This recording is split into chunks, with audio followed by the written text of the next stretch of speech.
Guys, naragay pa kuan sa imo ninyo tanan mga viewers. O ako ning ipa klaro ninyo ug unsa ni sa amo ani lahi ang ngalan sa mga sa Tagalog lahi pud pangalan sa Tagalog. Amo dire kani kita mo ani. Kani. Ang pangalan ni dire pala. Pero ang pangalan ni sa Tagalog ang pala kay katong sandok pang kuan sa semento. To kani mo ni pala sa mua kani. Kani siya.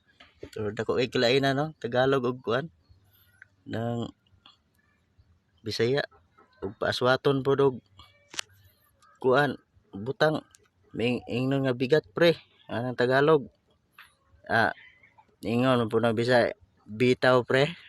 So gibundak sa Tagalog kahoy nga bugat kayo kay ingnon siya bitaw pati pusata sa pobre.